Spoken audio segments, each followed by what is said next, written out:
আসসালামু আলাইকুম রহমতুল্লাহ।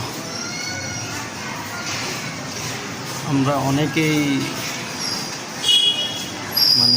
কোন সময় আল্লাহর কাছে চাইলে আল্লাহ ফিরিয়ে দেন না। এমন গুরুত্বপূর্ণ কিছু সময় আছে যেগুলোর মধ্যে আল্লাহর কাছে দোয়া করলে আল্লাহ খালি হাতে ফিরিয়ে দেন না বান্দাদেরকে। আল্লাহ সব সময় দোয়া কবুল করেন, তবে বিশেষ কিছু গুরুত্বপূর্ণ সময় আছে, যেমন রাতের তৃতীয়াংশ অর্থাৎ তাহাজ্জুদ নামাজের সময়, এবং জুমার দিন আসরের নামাজের পরে, এবং বৃষ্টির দিন বৃষ্টির সময়, ফজরের নামাজের সুন্নতের পরে, আরাফাতের দিনের সময়।